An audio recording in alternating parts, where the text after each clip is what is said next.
Hello, and welcome to Pet Central Media, a revolutionary media concept designed especially for you. I'm Emma. And I'm David, and we're here to tell you some exciting news about Pet Central. The pet care concept, which aims to meet the growing demand for the latest, most popular pet products and world-class professional pet care. Pet Central creator Dr. Pauline Taylor aims to meet the challenge of this global surge in pet care and pet welfare, at home and abroad. The whole concept of Pet Central is really to get everything for a pet owner or a pet parent nowadays together under one umbrella. So as vets we can advise people, and if we can't advise them ourselves, we can at least direct them to the professional in that area, be it for grooming or for training or what's best at different stages in their life cycle. Pet Central Media, the complete pet service concept that brings you care from the heart.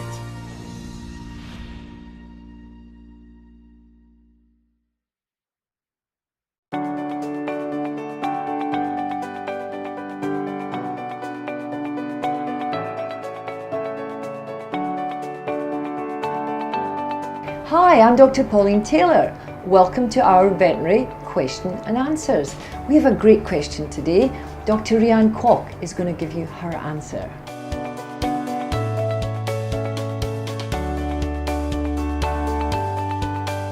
It is definitely not normal to have bad breath in a dog, and there are a variety of causes. The most common cause will be periodontal disease, which means disease of the gum lines. This is due to a collection of bacteria overload in the gum line, causing an infection of the gums. This can be sometimes very, very painful, but in a dog, most likely they will mask the pain and they will still continue to eat. So the best thing to do is to bring your pet to see the vet, and so that we can do a thorough exam of the oral cavity to make sure there isn't any plaque building up or there's any obvious inflammation of the gum lines. If that's the case, often if we can do a dental procedure under anesthesia, this can cure the problem. There are other causes such as metabolic disease like renal disease, the kidney disease, or diabetes that can cause a funny breath, but these needs a thorough blood test and an exam as well. So I think the best thing to do is to find out the cause of this problem by seeing the vet.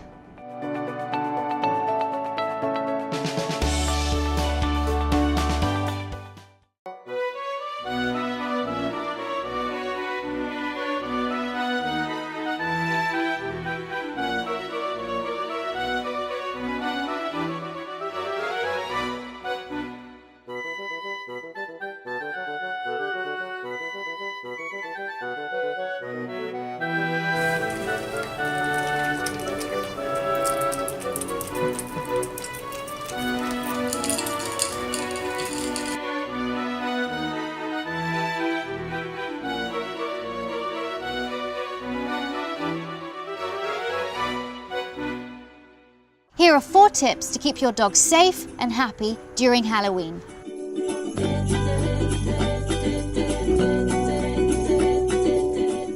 Halloween is a fun day for kids, but sometimes it can be a little trying for dogs. Chocolate and certain kinds of candy can be highly toxic for your dog, so keep all candy and all chocolate away from your dog. Lock it away in a secure cupboard where it's kept completely away from your dog. Chocolate has a toxic chemical in it called theobromine, and when dogs ingest chocolate, all sorts of terrible things can happen, including cardiac problems, trouble breathing, and for very, very worst cases, even death. So keep chocolate away from your dog. Some candy has artificial sweeteners in it as well, which are also very, very dangerous for your dog. So the best thing to do is after you come home with your Halloween candy is to put it in a secure place where your dog can't get to it. Dressing up on Halloween is great, and of course some people like to dress their dogs up, but please be mindful of how your dogs feel about the dressing up process. There are some dogs that are fine with being dressed up, but others find it really stressful having clothes put on them that feel different, that smell different, and make the dog feel and walk awkwardly. If you're gonna dress up your dog, do it just for a little bit of time, take a few photographs, and then take it off. Your dog will be much happier for it. Be mindful that if you're having trick-or-treaters coming to your front door to put your dog away in a back room, because all different kinds of people, weird-looking costumes, strange face masks, can all be scary for your dog. It doesn't just protect your dog, but it also protects the strangers coming to your door as well. If your dog doesn't mind being dressed up, it's probably better that you don't take your dog trick-or-treating, because again, being out on the streets where a lot of other people are dressed up in funny costumes, weird face masks, could cause your dog to be frightened. Also, if there are other dogs on the street and they see your dog in some weird kind of costume, costumes and clothing can actually mask vital body signals and can stop a dog from communicating appropriately and other dogs understanding what your dog's trying to tell them. During Halloween, keep your dog indoors, away from the candy. You go out and enjoy yourself, and your dog's going to be much happier without a costume on at home. And that's how you can keep your dog safe and happy during Halloween.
Just like people, dogs suffer with the pain of arthritis.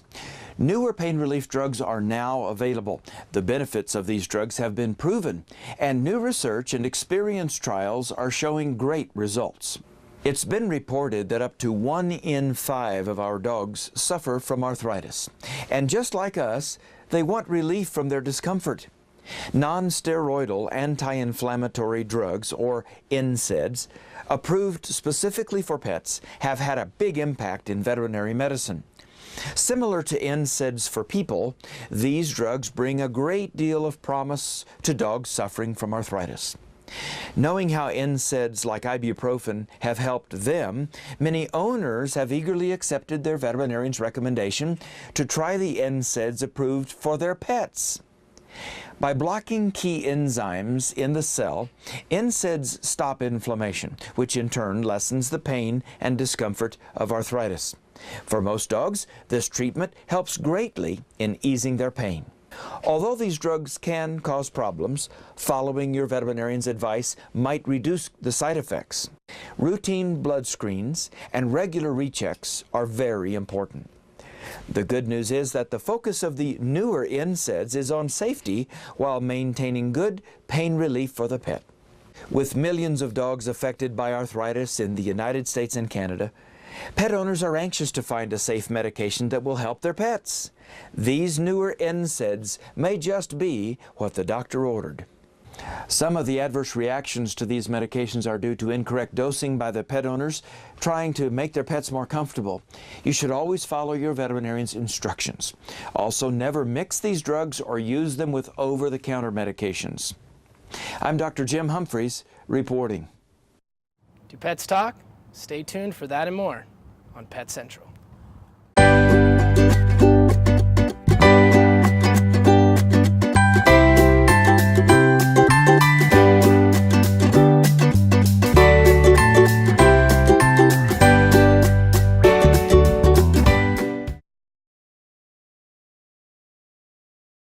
Please send us any questions you have and we'll be very happy to answer them for you.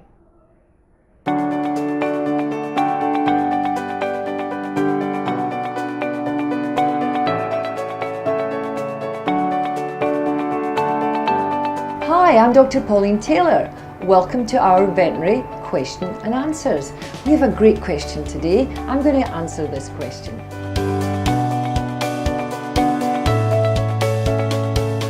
Playtime is such an important time in your dog's day. The manners of playtime, though, are learned when your dog is young, in its critical socialization period. And it's so important that pups get to play with other pups around their own age and learn what to do and what they can't do when they're playing. You're right to be worried because your dog could be hurt if it tries to play roughly with another dog, and that dog may get a fright, it may get very defensive, it may get very aggressive, and it may turn and attack your dog because it's actually protecting itself. Lots of training can go into playtime, and I suggest you look at this very, very carefully. Maybe you have to find some other puppy playmate, or you have to find a trainer who can discuss and advise you how your dog learns to play better with other dogs of its own age and own size. The most important thing of this is to new puppy owners, get them to puppies play group. Get them playing with other puppies from a very, very young age, and at that age they will learn the correct rules and manners to playing with other dogs. If you doubt that in any way, just watch a documentary about a pack of wolves, and you'll see how wolf puppies play with each other, and you may think it's a bit tough and they're loud and they're yelping, but at the end of the day you'll see how nicely these wolves develop into nice pack animals. What we want with your dog is that anytime it meets another dog, it knows exactly what it should and what it shouldn't do during that playtime.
Today I'm going to show you how to introduce dogs to each other in a safe way.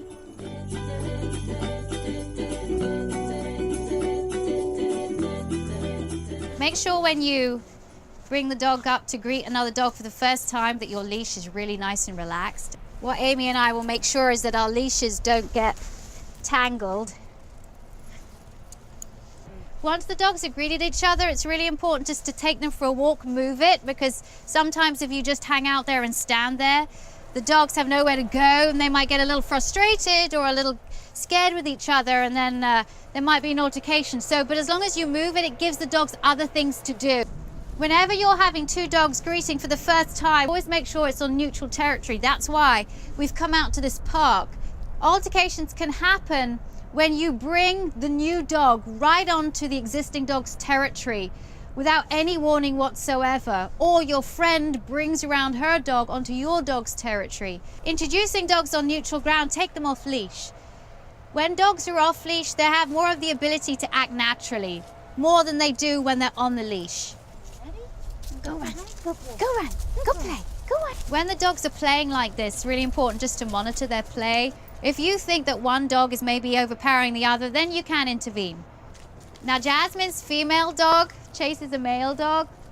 Now you see the break and play, this is really important. There was a break and play, and what Chase is doing is Chase is showing Jasmine his behind. When he shows her the behind, that's a kind of play with me gesture. It's basically showing the non-bitey end to her so that she doesn't have to be scared of him. When dogs are playing really well with each other, you'll see that there are moments of stillness. There are always brief pauses, brief moments during play where the dogs will either shake off, they'll sniff, they'll do something else, or they'll offer a play bow or something to each other. Now you can see both dogs are checking back in with us. This is really important too, to give them confidence. When they do come back and check in, you say good and then send them on their way again.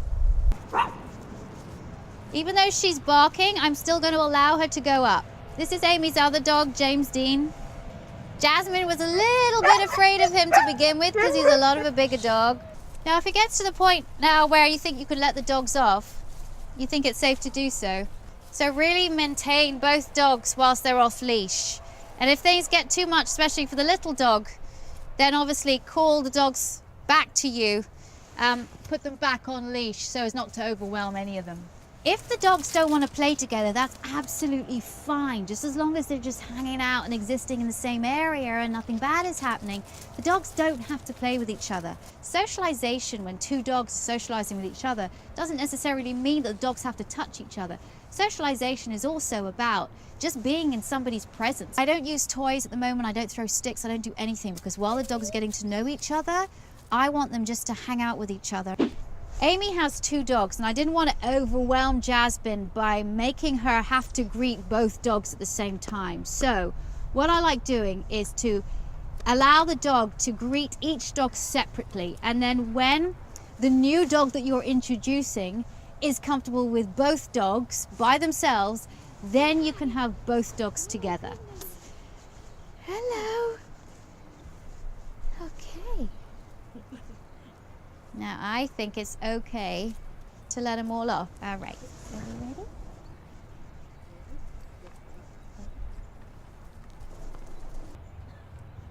Look at that. Look how she gives the butt to him too. It's such great language.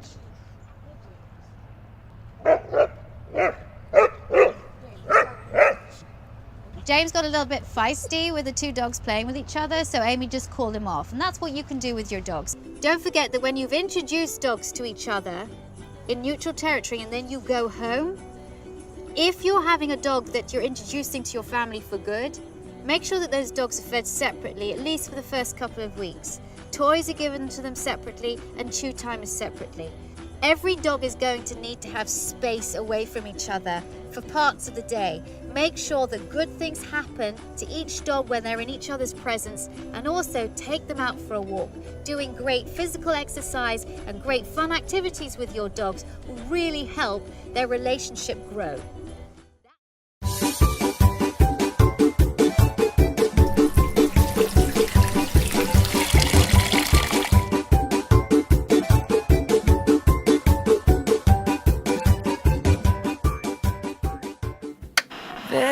Despacito, quiero respirar.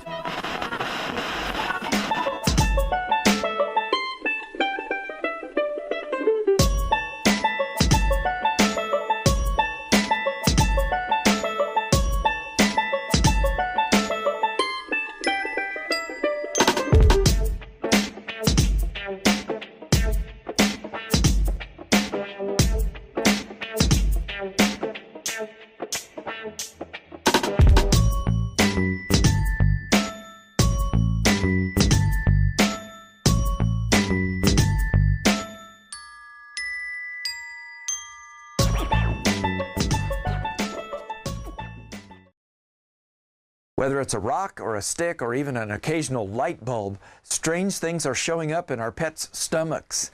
As you will see, Our pets, especially dogs, seem to have a taste for some pretty bizarre items.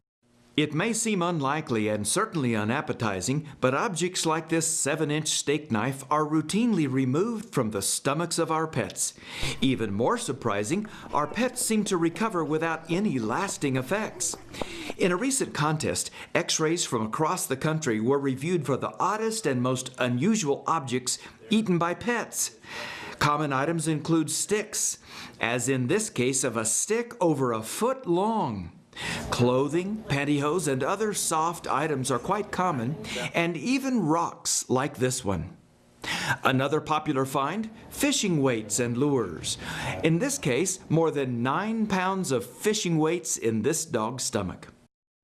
The more unusual items include marbles, toys, light bulbs, Christmas ornaments, and in the case of a 7-month-old pit bull terrier, this full phone cord. So why do our pets seem to be so fascinated with these weird objects?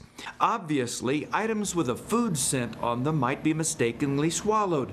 But what about objects such as coins or marbles? Well, no one really knows. Veterinarians do advise that an ounce of prevention is worth a pound of cure. Keep garbage cans secure behind closed doors, and help avoid scavenging behavior by not feeding people food to your pets in the first place. And watching your pet while exploring the outdoors is a must. Many outdoor activities might bring your pet into contact with debris, large sticks, glass, and metal fragments. Being aware of what your pet is tasting could save your pet's life and even help avoid a hit to your pocketbook.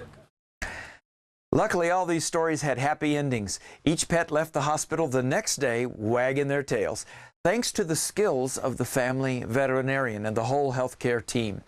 Now, you cat owners should be concerned as well. Strings and rubber bands can be very deadly to cats and kittens. I'm Dr. Jim Humphries reporting. Who doesn't love a puppy or a kitten? But be sure to consult your vet before bringing home your new best friend.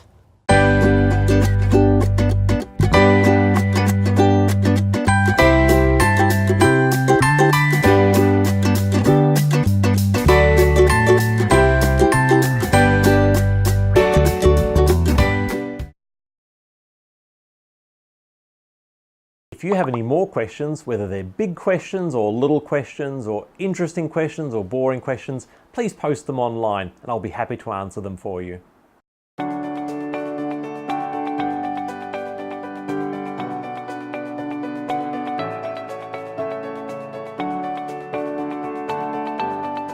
Hi, I'm Dr. Pauline Taylor. Welcome to our veterinary question and answers. We have a great question today, especially for Dr. Kurt Verkeis. Dr. Kurt will answer this question.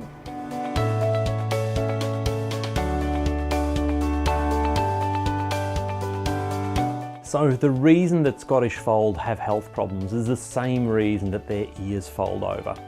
Their ears fold over because they have abnormal cartilage.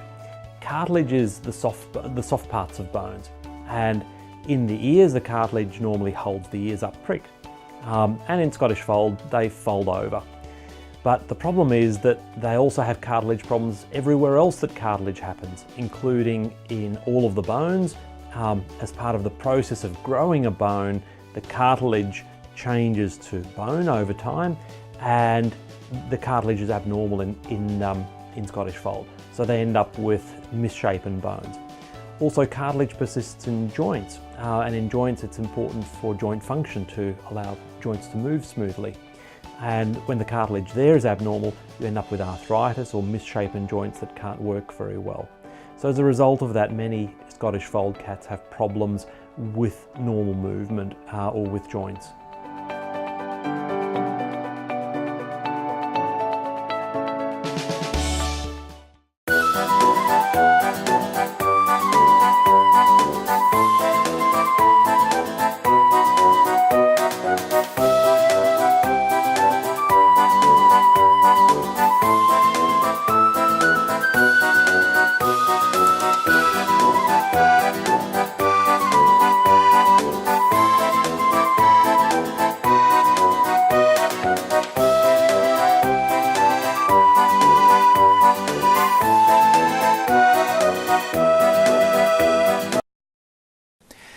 Saying goodbye to our family pet can be a very traumatic event. You might be surprised at the length some folks will go to remember their pets. It happens in almost every pet owner's lifetime. A beloved pet has reached the end of life and hard decisions need to be made. Euthanasia is a painless step to relieve a pet of suffering. Although many pet owners realize the end is near, some have trouble letting go. Others say their pet lets them know when the time was right. Either way, euthanasia can be a blessing. But what about afterwards? Some owners feel the need for closure and opt for a funeral or even a memorial service for their pet. While some might chuckle at this idea, more than 600 pet cemeteries and crematories across North America offer these services. Packages range from a simple locket of hair captured in a picture frame to a full-blown visitation, complete with engraved invitations, a casket, and burial plans. Pet funeral experts say that many families aren't content with the final visit at the veterinarian's office. Memorial services offer a chance for everyone to come together and celebrate the pet's life. Cremations, along with a wide selection of urns and keepsakes, have become very popular as a means to remember your pet. And although it's less common, pet cemeteries can offer your pet a final resting place. Granite markers and headstones are also available. Grieving for a pet is a normal part of dealing with the loss. Pet loss support lines have been set up in most states and can help you find peace in the memories of your friend. These options become very important as owners realize that local laws may prohibit them from burying their pet in the backyard. I'm Dr. Jim Humphries reporting.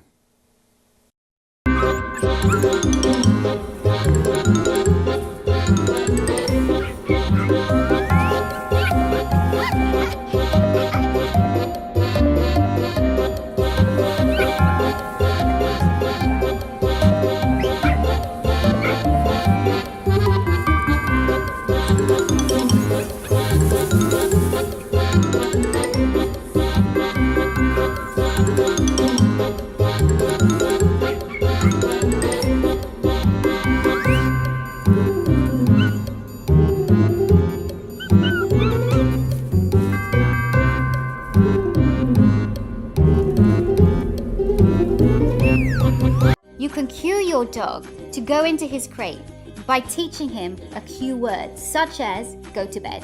So I'm going to show you a couple of ways to do that.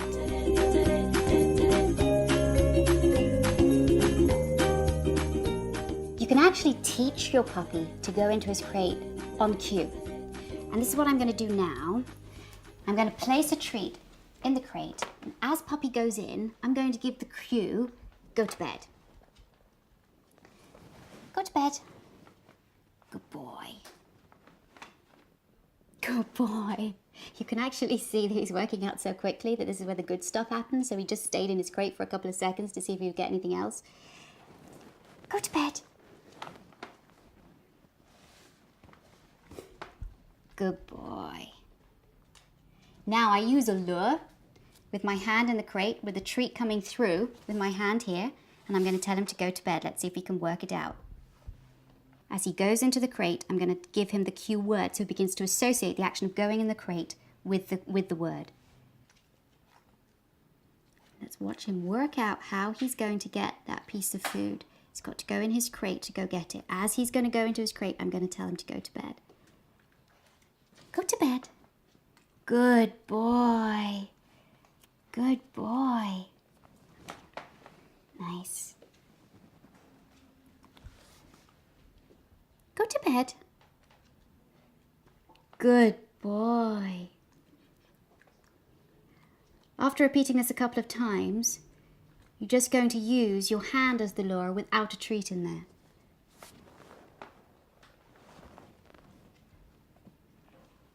Go to bed. Good boy. Now he's just going to get praise. Good boy.